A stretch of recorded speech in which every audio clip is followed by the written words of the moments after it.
Katie's recent comments have me thinking that trade talks might start opening up again.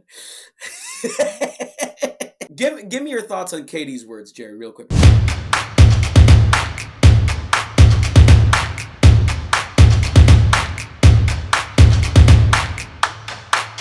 Man, you already know what it is, man. Another episode of I Got Next. Of course, it's your two usuals, man.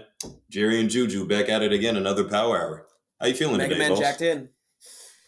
Mega Man jacked in. Mega Man jacked in. I hate that. We're not gonna do that anymore. All right. So, another episode. Tomer, keep covering the Clippers, man. We got you on the back end. We'll hold down the fort while you're gone, man. A lot of interesting shit has been going on down in the NBA, Jerry. And there are a couple things. We'll just sort of like ease into it real quick. Let's talk about the Kings. Tomer in episode 1 called them a playoff dark horse, and we kind of laughed it off. Oh yeah, we shot on them. We definitely they're above shot 500. They're above 500, and they're feeling the sauce a little bit. How do we feel, man? You know, I actually really like their team. And like for years though, I've been a big like proponent, a supporter for De'Aaron Fox, but it's the Kings. Like, you know, they just for a lot of our lives, they've just been trash. Like to just keep it plain and short. So I think it's dope though. Like they're the best team in California right now. They have a higher winning percentage than the Warriors, the Lakers, obviously, and the Clippers. So that dark horse is Tomer seems like he was spot on. I mean, and we're not even like it's not even like he has a lot of help. DeMontis has just been regularly DeMontising, but the big improvement that I've seen has actually been from Kevin Huerter. Yeah. Kevin Huerter's been stepping up, and it's been De'Aaron Fox. He's averaging damn near 25 a game, and he's turning into a problem. So, you know what? I'm going to make you feel uncomfortable again. We're going to be playing a little bit of this or that with De'Aaron Fox. Okay. All right. It's going to be happier now because, you know, we're being positive. But I'm going to make you feel a little bit uncomfortable. You ready? Let's ride. All right, let's do it. De'Aaron Fox, or pre-injury LaMelo Ball? Pre-injury LaMelo. Really? LaMelo. I mean, that's 20 points a game, 7 boards, 7 assists. Give me pre-injury LaMelo. All right. I mean, De'Aaron Fox, you don't have like the rebounds, not necessarily, but you know, he grabs like 5 a game, 6 assists, 25. For a team above 500? I think obviously like he's playing with more help in Sacramento than Charlotte. That's crazy to say. But I guess that's true, but like, you know, the help that we were expecting, it's not like DeMontis is like doing anything like crazy.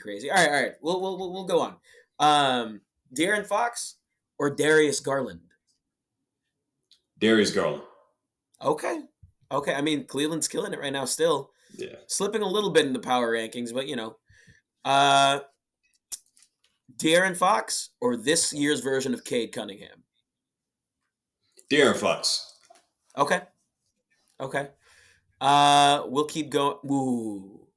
This is actually going to lead into another thing. De'Aaron or SGA? Oof. To me, it's not as tight as it might seem. I think it's SGA, man. I love the numbers, man. Like just over 30 points a game, 5 to 6 assists, 5 to 7 rebounds, 2 steals, and a block and a half for my 6'7" point guard to lead the charge. Okay. Yeah, SGA for sure. Okay. I mean, 35 or 32, 6 and 9, and what is it? I don't know about rebounds, but 32, 6, 2 steals, and a couple of blocks. That's ridiculous. Fucking wild. And he shoots the highest field goal percentage out of anybody that averages 30 points a game. And there's like 7 or 8 of those guys right now. That's crazy. Yeah. We'll do one more. De'Aaron Fox or Kyrie right now? Kyrie ain't playing, man. It's De'Aaron Fox. Kyrie's not playing right now. Like if you had to start a team, All right. No, we're not having this conversation. I'm not diving back into this pot of this Kyrie nonsense, man. Like, hey, look, he's set to play soon. So, like, since he's finally coming back, you can ask me again in the next episode a question about Kyrie. I'm not entertaining All it right. today. I'm not doing All it. right. All right. All right. I feel like I've been upsetting you this entire week, but okay. We'll keep it going. Now, this does bring into account possibly the most underrated pre-game tradition, or in-game tradition in the NBA, lighting the beam in San Francisco. Shit looks like a lightsaber for a billion And it's miles. Now, dope. I mean, we were underrating it because no one gave a shit about the Kings, but I guess we give a shit about the Kings now because they might make the playoffs. That would Dude, be they're the ultimate six and flex. one. Yeah, They're 6-1 since they've been lighting the beam. yeah, yeah. It's Like amazing. now, to that, what give me a pregame or in-game tradition for a team that you would take over lighting the beam. I got one in mind. Hmm. I got one, A, a pregame tradition instead of lighting the or beam? at least like a team tradition, like in game. I have Uh, one particular one in mind. honest, like all time, or we're not just talking about Yeah, like yeah, right we, we, now, we, are can, we? we can do all time. My all time one is ringing the bell in Philly. That's actually a really good one. That's a good one. So that is a good. So you're not just talking about from a can it be a player standpoint? Because that's a team thing. Like I, obviously the I bell thing is awesome. Yeah, I say like if you can think of another team thing, we can dive into players like LeBron's chalk or something like that. Um, Like to be real, my mind doesn't even go so much towards because a lot of teams don't really do anything before or after the games like that, other than like the basic confetti. Like when I think of like pre-game traditions, my mind actually goes to like football instead of like college football some like specifically too.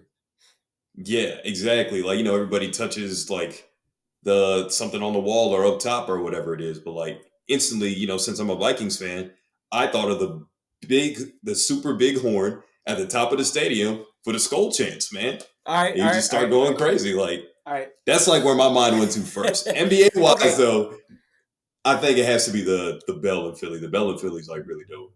all right. I think let's go back and forth. Give me one tradition, like one themed tradition, like that's like well themed to the team. Give me one NBA tradition that should be like made for a team, like in theme. Give me one. Like just off the top of my head, just make something Yeah, up. like for the Bucks, if they just let a deer loose on the court, give me an idea. Just with following that animal type of example, maybe the Hawks should actually have a hawk, trained hawk Just a just bird in fly the around. arena. Yeah, just a bird in the arena, man. Like, Yeah, I'd why fuck with not? that. Yeah, like That's it's pretty just cool. hawks are huge too. It's Yeah, probably yeah, as yeah, big as Trey Young is. yeah. Okay. Bro, it would go for Trey Young's hair like it was like a nest, like it had babies. It kind of looks like it. What It about does, doesn't yours it? though? What's your Okay. Give me for the Utah Jazz if they have like an LSU walk out to like a big brass band, kind of marching band style. just playing classical music? No, just like you know how like college teams like they'll have like the marching band like with like the huge like run out kind of thing. So instead of like the weird like dubstep super dramatic sort of bullshit that teams just do that's kind of generic now, I want them to come out to like some big ass like big brass music out in Utah. Because the other ones would be straight up dangerous. Like if Miami they just like had fire. No, you know what? Switch my thing. I want fire from the Miami Heat every single night. I think they do that already. Do Like they it's do some like that? it's not like yeah, it's like the little shooter things that they shoot out on the sides when they're running through. Like it's Yeah. not something No, but that's but done like but super like consistently. but like make it like a thing. Like in the alleyway, like just have like you know how they have it in like Brazilian steakhouses or hibachi places where they just have like that kind of deal. I Yeah. got you. Give me just fire every single night in Miami. Like clear That out one sounds section. so dangerous. It's so dangerous. But of the other, like all the ones, I don't want to let a deer or a horse loose in the arena. No, Let me think. Your hawk thing sounds dangerous too. it has to be trained because on football fields they do it like they fly Right, right, across right, or whatever, and they come right. back. Like it just has to be really well trained. So if the hawk is well Man, trained, it has to I'm be able scared. to ignore cotton candy, chocolate, or just a little boy that might look delicious and just kind of get over with it. I am legitimately scared for like Trae Young's fade if the hawk just gets loose in the arena. Okay, Hey, moving on to more serious things. Speaking of SGA, and actually speaking of De'Aaron Fox, we're gonna play another this or that with SGA right now. He's averaging, damn near 33 points a game for an OKC team that's near 500 too. They might not want the lottery right now, to be honest. So with that being said, NBA point guards, SGA or Dame right now? that's actually you started out hot. Like you really Uh-huh. like that's a good one. You know what? Given Dame's injury history, like because he's been sitting out a couple of games here and there this season, I gotta go Yeah. SGA. On an Yeah. MVP ladder right now, SGA would be higher than Dame, That's fine. so Yep. I get it. I gotta take SGA. This is probably going to be easier. SGA or CP3? Sorry, CP, it's SGA, dog. I love you, It man. has to be. Point It has to be, God, right? point God. Point God. Point God. Point God. SGA or Trae Young? I like two-way players as we have in all our conversations. Trae Young doesn't play any defense for me. He's Okay. my height. SGA. One more really tough one right now. SGA or Steph?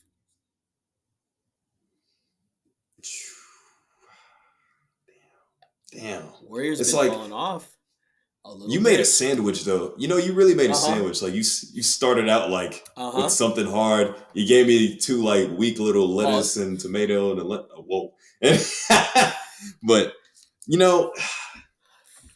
but Steph has been playing out of his mind though, He has. despite the Warriors falling off. So is SGA. And the Warriors nominally have better talent around Steph than the Thunder do around SGA. Oh yeah, that's for damn sure.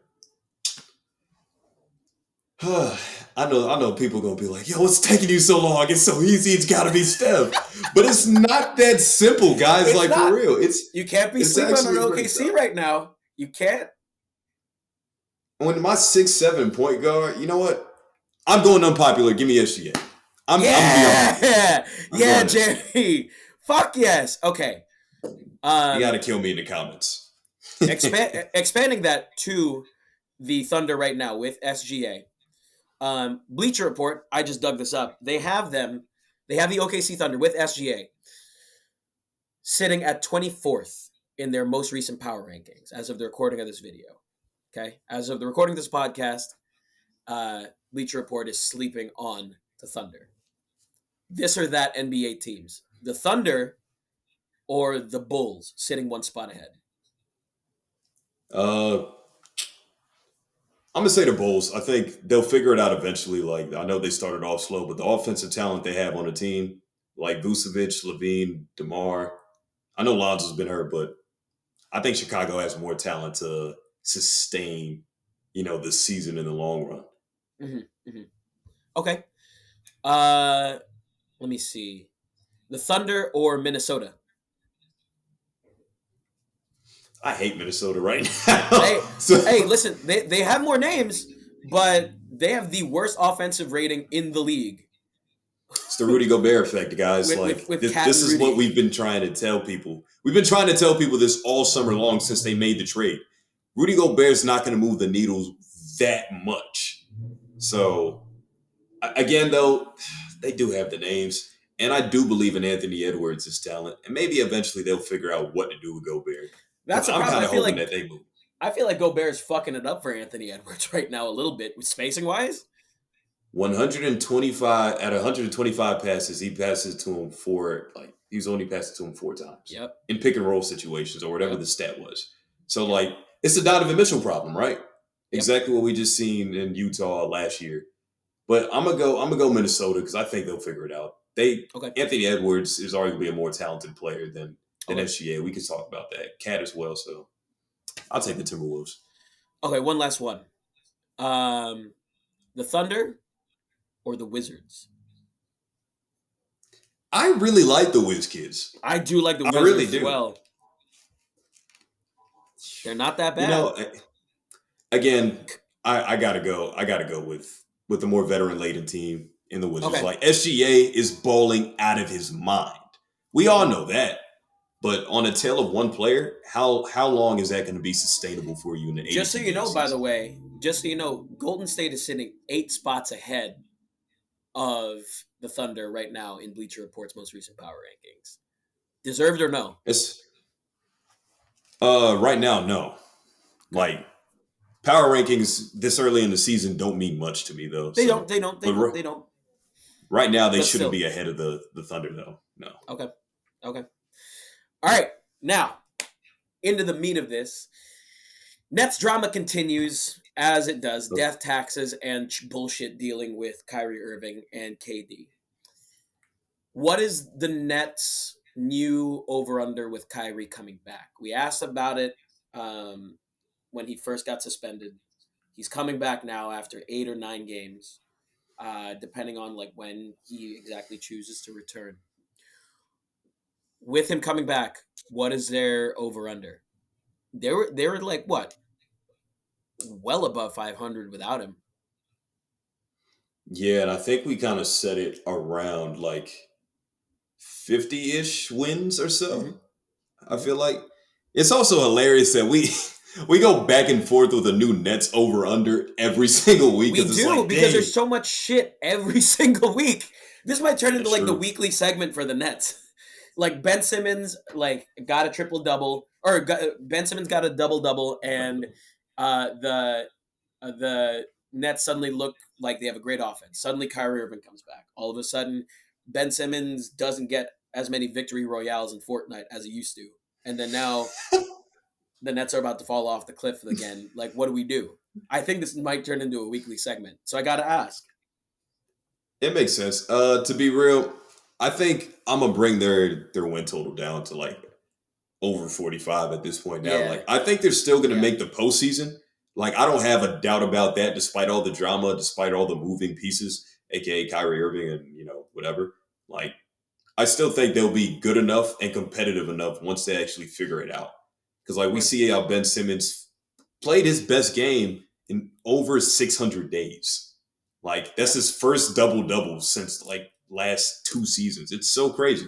So, I would assume that it's, like, around 45 and a half. So, like, somewhere in that range for me. What about yourself? No, literally like lockstep, 45 wins. And I think if we're being honest with ourselves, this is where they should have been. For the past 6 years, they haven't cracked even the 45, 47 win ceiling with their 2 superstars. Injuries don't matter. If you have one of James Harden, Kyrie Irving, KD on your team at any given moment in a season, ain't no way in hell that you are supposed to average under 50 wins for 6 years or for 3-4 years.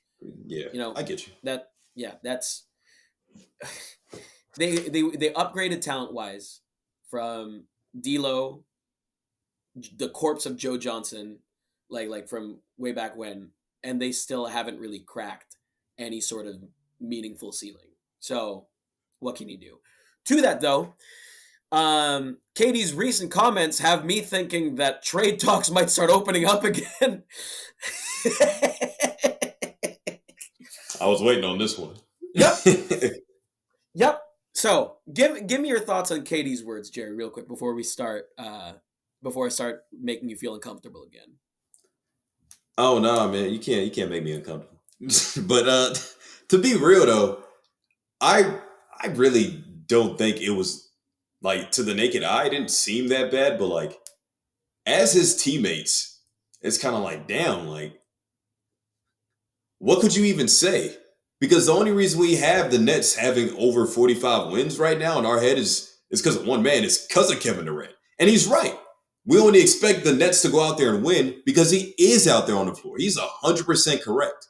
And Royce O'Neal, Joel Harris, Nick Claxton, and those guys, that's not a laid out team to be able to get you to those 50 plus wins that we all assumed in the beginning of the season. No. So like as a fan or as a reporter or just covering the game in general on the outside looking in, he's right. But looking in the locker room, I wonder how that makes them feel because I'll be like, well, shit, bro, like, did you really have to go and say that? Like, as our leader, our best player, I don't know if you should just, that's kind of like throwing his teammates under the bus to some degree. It's also meaningful that he said that after they started running through teams without Kyrie Irving. He didn't say those comments when Kyrie was still on the roster and like before he got suspended. So it goes to show how little of a leader Kevin Durant actually is of people. It's terrible. It's not a good look. That being said, trade talks might start going for either one of them. Rumor has it that both. there's a non-0% chance that Kyrie Irving might not never wear a Nets jersey like at Barclays or in an official capacity ever again. So, one, do you trade them together or do you trade them separately to different teams in a multi-team deal or in separate deals altogether? No, I'm trading them separately because I don't know what team wants to take on that amount of cap by bringing in two max players basically. But the trade that's been looming around that I've actually found the most entertaining for Kevin Durant in terms of landing spots has to be Golden State, especially since both teams are struggling out the gate right now. They have the same record, damn near. Kevin Durant's having one of his best seasons in the last decade or so, and so is Steph Curry, better than his unanimous MVP year. Balling out. So why not give up that young core that's not seeming to mix right now with Steph and Dre and Clay right now? Draymond and Clay, I know have played like dog shit. I get that, but why not bring Kevin Durant back into that fold? Like if you're really looking to upgrade or if the Warriors are really looking to get a leg up on the competition. I know right now they're talking about adding Gary Trent is on the Warriors' radar. That'll be dope. 17 to 20 point score. That's awesome for the Warriors, but how much is that going to move the needle? And who are you going to move? If I'm the Nets, the Warriors should be my number one deal because I'm getting you have to give me, if I'm Sean Marks, you are going to give me Jordan Poole, you are going to give me Kuminga, and you are going to give me Wiseman. Those are the three guys that I'm targeting, despite Wiseman getting demoted to the G League, which is kind of embarrassing. Well, I mean, that might be what's holding the Nets back, right? Like if the proof was in the pudding, you have Wiggins, you have Poole, you have Kuminga, Wiseman, whatever combination of those four. All four have been kind of underwhelming this year. They haven't. They've shown their flashes. They've shown good things. But if you're also the Warriors, do you try to make another run at the Big Four super death lineup one more time? Do you take that trade if you're the Warriors? Not right now. But if we're about 25 to 30 games in, or we're a little deeper than that, let's say we're like a month away from All-Star break, and we're still sitting beneath 500, I might start to think about it a little more if I'm Bob Myers. Mm-hmm. Like real talk. Like you're wasting Steph Curry's prime at this point. He's averaging 32 points a game. Like he's flaming. He dropped 50 on Phoenix, in Phoenix, and they still lost by double digits. What are you doing? Like if you're the Warriors, like what are you waiting on? Like again, the Gary Trent trade or whoever else might be on their radar, I don't know how much is going to move the needle. And plus the Warriors even came out and said, I seen a report actually before he hopped into this thing, that it's not a chemistry thing. So Draymond basically knocking Jordan Poole's block off doesn't have anything to do with why they're playing the way they're playing. Of course, I mean, they're also a buttoned-up organization, so they're not really going to say anything that's going to be too damning. People lie. People lie all the time. People lie. I don't know how true that is, but the point is, I don't know if whatever player you trade for at this point, whoever you give up for whoever you're trying to get, how much is it going to help the Warriors unless it's another superstar caliber player? If you are in the market for another superstar caliber player, why not get arguably the best in the game in Kevin Durant, or at least a top 3 player, top 5 player in today's game. Okay. In that case, we're going to play another game for the Woo! Nets. This or that trade-wise for Kevin Durant and or Kyrie Irving. All right? We're going to look at trade partners. We're going to analyze each one, okay? So for either one, if you're the Nets, would you rather trade with the Warriors or with the Knicks for either one of them?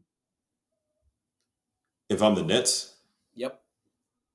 I'm taking the Warriors. I want their young core. If I'm Sean Marks, With all that, I have my eyes on that. Or do you want to center a package around RJ Barrett? I personally think Jordan Poole would light it up. So, like, as a starter, he's averaging like 29 points a game. I like RJ, but Jordan Poole showed in the postseason last year and all that good stuff. Like, I'm on a Jordan Poole bus right now. Okay. If you are the Nets, once again, trading either KD or Kyrie, Warriors or the Lakers for a package centered around AD?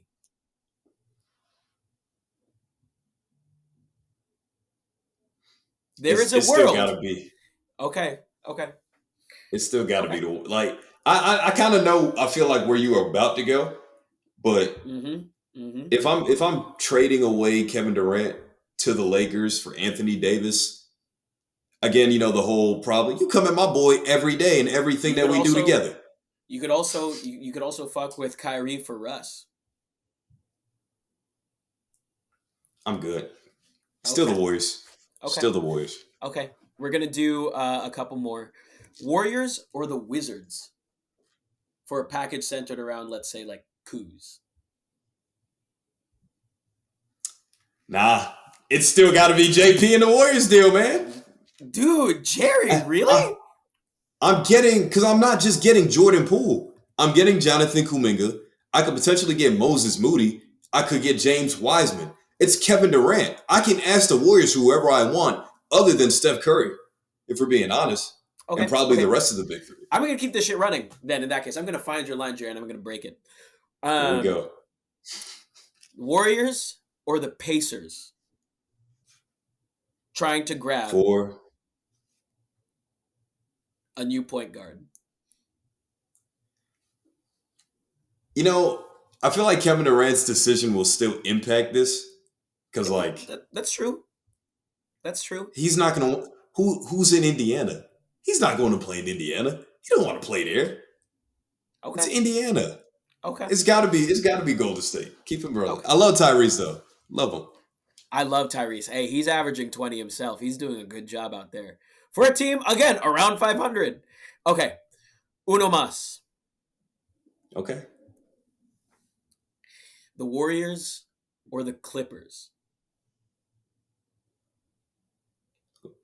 Around who? Who's the package? Around just any one of their pieces, around any one of their big 2, and then shift around some other pieces.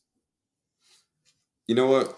Let me just tug on your heartstrings a little bit. It's still Golden State, by the way. Okay. It's still Golden State. Okay.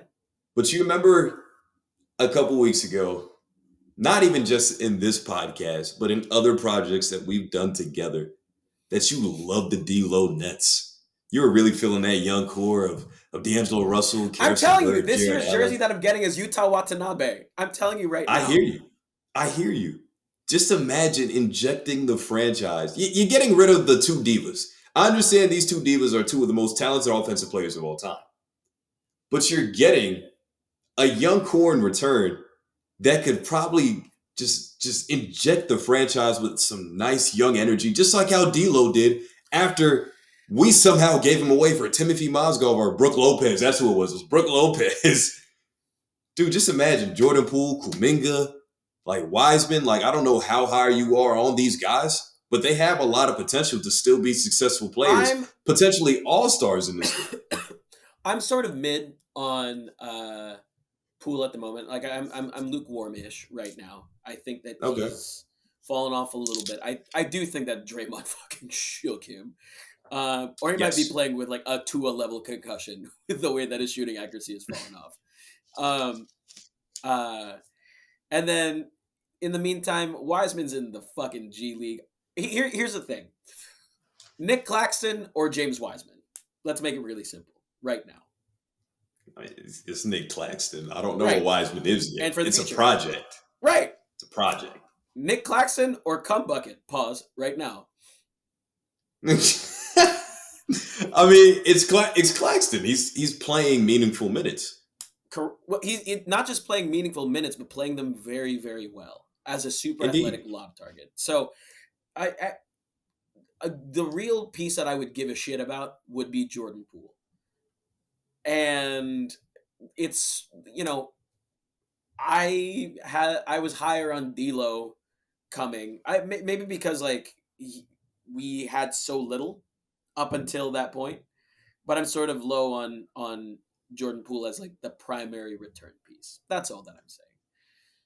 My last thought on that before we move on. I think clearly the whole Warriors organization right now is a little.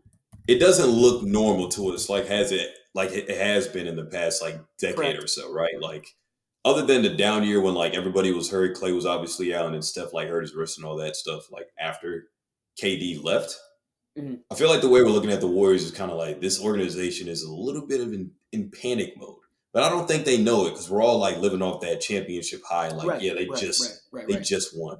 But Jordan Poole as a starter, when he's actually getting touches and meaningful minutes, averaging 29 points a game this season, even though it's a limited sample size, it's very small sample. It tells me something. Yeah. Okay. When Klay Thompson was out last year, like he stepped up big along with Steph Curry to show like, hey, I've been taking notes from the greatest shooter of all time how to create my own shot.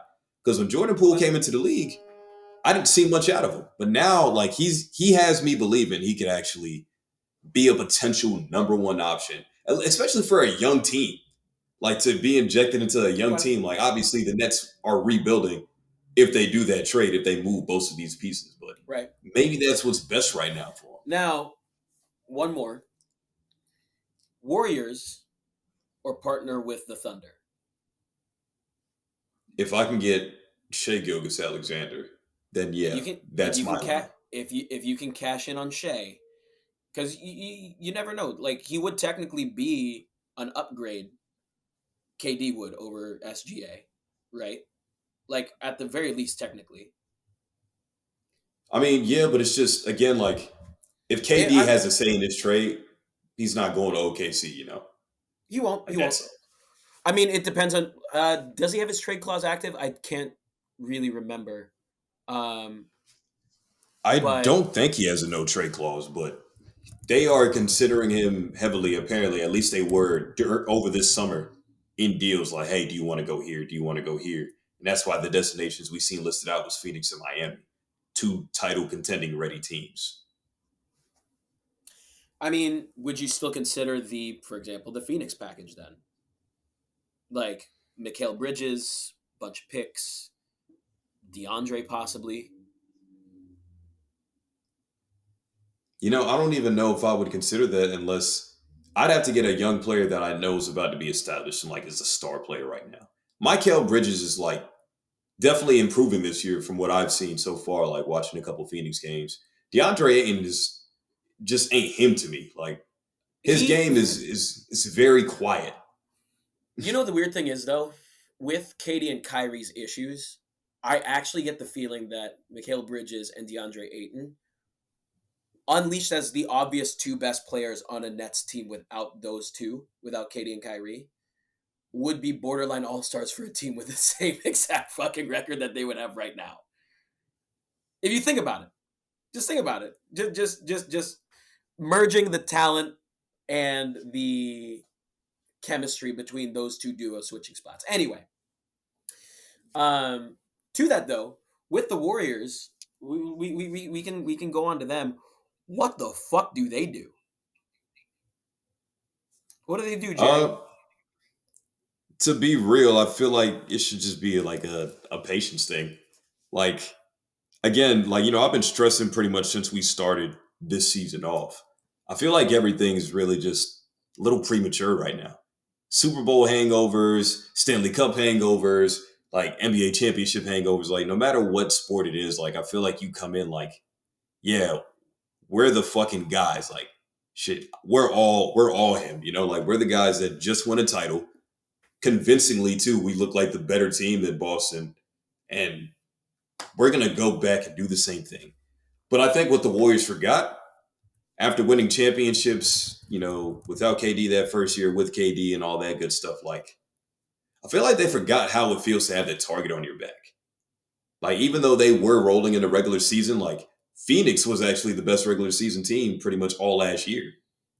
Like hell, we had high expectations for Phoenix. People thought Phoenix were going to go to the finals and clash with the Warriors in the WCF. But I kind of feel like they forgot how it feels to be the hunted. Like teams are coming into their building or teams are going, the Golden State's going to play in Charlotte. Like they came here. And the Hornets' only road win, only home win actually, it came off of the Warriors, which is like, we beat the defending champs. It's like, oh shit, that's awesome. I think they kind of just, they're not lockstepping right now. Things look out of sync. Watching them play, it doesn't look good. Klay Thompson is shooting a worse percentage from deep than Russell Westbrook. Like, Klay's not Klay. Draymond doesn't look like Draymond, and the rest of the young core looks lost. It's ugly to me, everything that's going on. Here's what I do want to reference, though. Regardless of how early it is, whatever is going on, you have Steph, who is currently having a comfortable 50, 40, 90 season, right? A comfortable 50, 40, 90 season, averaging 32, 6, and 7 rebounds. Better than his unanimous MVP here. And you are still 3 games under 500 as of the recording of this podcast episode. Yep. Regardless of whether or not it's early, premature, whatever, what have you, you're given a 32 spot. Well, with his 6 assists, let's just assume that's a 44-47 spot with Curry on your roster. And you still lose by double digits to teams. What do they do? They've been the team that has been preemptive, right? They're the ones that that believed in Draymond when no other team did and invested in him, put him in the starting lineup. Jordan Poole, same kind of deal when he started to come up. They were the ones that packaged up their roster and went all in on KD, for example. It's an obvious move, but at the same time, people don't remember. They're probably too young now, but there was a legit debate between Steph and Monte Ellis at the beginning of Steph's career, the first 3-4 years, because Steph was injured, even though he showed more potential, way more potential. So what was it? They decided not to go in on a trade for Klay and Kevin Love. They stuck with David Lee. Outside, so they've been the team to preemptively blow it up. What is their next move, Jared? I don't think they blow it up now. Or even, as long as they have Steph Curry, that team is never going to get blown out. And I think the Warriors organization will be loyal enough to Steph, like kind of like in the senses of like. Oh, they're not going to trade Steph. They're not going to trade Steph. Okay. I wonder. I just wanted to make sure. No. My question is about Klay, Draymond, because obviously Draymond at this point in his career, I think the main reason why he's on the Warriors is because he knows what Steph's tendencies and player sliders are on. You know what I mean? Like he's that guy that has that ultimate chemistry. Same with Klay. But at the end of the day, outside of Klay's ACL risk or Draymond's age or anything like that, those shouldn't affect shooting too much. Like point totals, yes, but efficiency, no. And there's something to be said about their falling off. And Jordan Poole is averaging near 30 a game when he's given a starting role. So do they go all in on the youngsters and try to, package either one of their 2 big 3 of yesteryear away?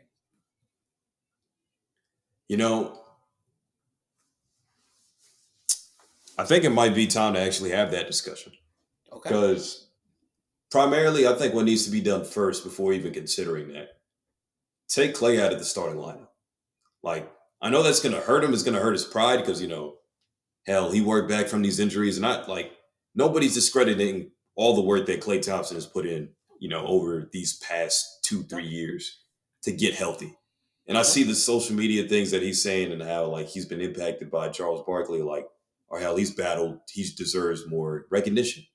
Right. For sure, man. But you deserve recognition for playing like trash when you play like trash, too. That's what people in this business do, right? Right. Like, to be a top 5 shooter of all time, arguably, and you're shooting 34% from deep, no disrespect to either guy, Russell Westbrook included, but you should be shooting 5 to 10% better than Russell Westbrook from deep. And Russ has thrived in this bench role for sure. He's finding his niche now, finally in LA. But Klay Thompson should be shooting at least 39% from deep, 38, somewhere in that range, if not better. Now, I get it. He can't move the same laterally. Maybe he can't create his own shot. Anyway, I'm just more along the lines of Jordan Poole should be the starter, especially if the team's performing well. I don't know what their record is with Jordan Poole in the starting lineup, but if he's getting me 30 points a game, that's taking pressure off of Steph, because Jordan Poole could create his own jump shot. He can get to the lane. He can take a step back three. He can get in the mid-range. He can hit the floater. He can do everything Steph can do at a lower level. So why not have two of them out there? Now, if Klay Thompson isn't satisfied with a bench role, if that's really that big of a problem, or he's still not performing well, maybe that Gary Trent idea looks a lot more appealing. And if I'm Portland, hell, maybe I'd take him up on it. Shit, that's Klay Thompson. He used to torch us playoffs after playoffs when Terry Stotts was our head coach. And hell, they invested a lot of time and energy into making sure Damian Lillard was healthy this year, right? Making sure he got back right. And now he's playing very well, obviously. It's Dame. Hell, maybe you take a chance on Klay Thompson. Maybe Portland answers. I'm sure teams will pick up the phone if you say Klay Thompson is available. Off of his name capitalize on the alone. name value. Yep. So maybe I would just like to answer your question, though. I would want to start Jordan Poole first to see how Klay is in the bench role. And that's a tough decision that Steve Kerr has to do. Draymond, I think, will figure things out. His intangibles and his IQ is out of this world. I think he just kind of has to get settled into what's going on. He's still he's still inefficient, but he's still, nabbing about 19 a game. It's not terrible. It's just not up to par with what they need and what they're used to. Anyway,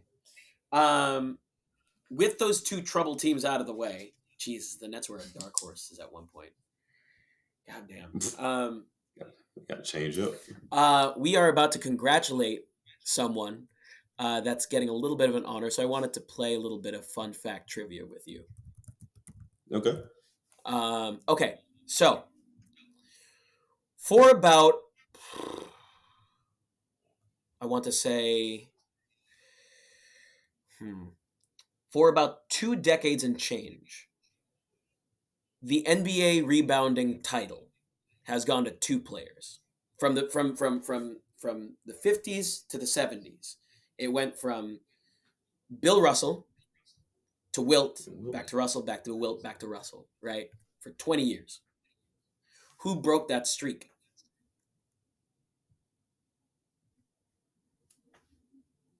And we're talking 70s? Mm-hmm. Who did? My mind is completely empty of any big time name in the 70s. You're fine. I'll give you a hint. Okay, you ready? All right.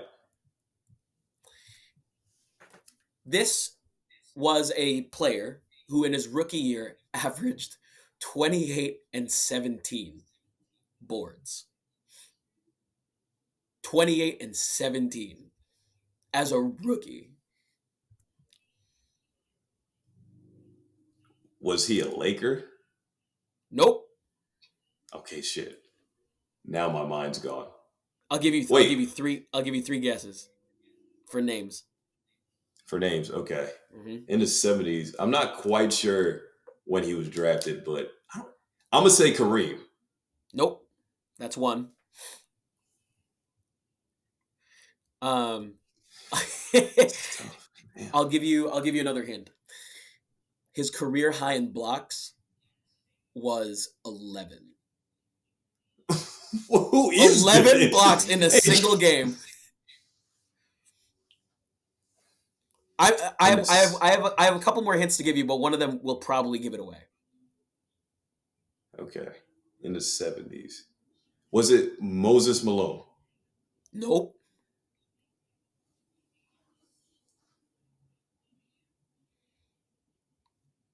I'm going to give you another hint. Ready? Okay. Okay. One of his college games against UCLA, against Kareem, was called the game of the century. You know what's crazy? I know what you're talking about, but the name is still not in my head, but I know who you're talking about. But the name just ain't coming to me right now. I'll give you one. I'm going to give you one more hint. It's going to give it away. I'm pretty sure. If it doesn't, I'll be surprised. You're going to be surprised. He went to 3 NBA finals, won 1 title with Wes Unseld.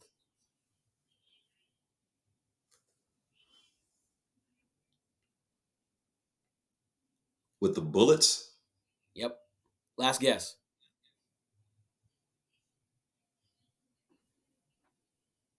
I'm probably going to punch myself in the face, but I won't. don't have a guess. Just give it to me. Like, Just give me a third guess. I don't know. Nate Thurman? Like, my mind is blank, bro. Elvin, the Big E Hayes is getting his jersey retired in Houston tonight, November 18th, the date of this recording. Congratulations to the Big E, one of the most underrated and slept on big men in NBA history. 28-17 as a rookie, Jerry. I'm sorry, Elvin. Congrats, bro. Congrats to Elvin Hayes. This has been an episode of the I Got Next podcast. Jerry, this is revenge for the bullshit that Dante pulled on both of us earlier this week with that trivia. But you've dug deep for this. This is deep. Hey man, I gave you those 3 chips or those 3 finals appearances. Like I said, like honestly, the finals appearances part didn't like help me that much. But you said game of the century, I'm like, bro, you know this because he played. I'm about to say the Wizards, but he played in Washington. Right there, things clicked because I just thought of an afro. Things clicked. I know that probably didn't sound too like reassuring for you, but not anymore. I was really like, dude, who am I thinking about? Wow. I'm sorry, man. I'm sorry, OG. It's all right. Hey, listen here. Big E, congratulations, number 44. That should be a Fire Bullets jersey right there that I'd grab. Hey, give it a shot. Yeah, man. All right. This has been an episode of the I Got Next podcast. Jerry, let's see what happens to the Warriors and the Nets. I can't wait to see what happens. I'm just glad we didn't talk about the Lakers today. Bye.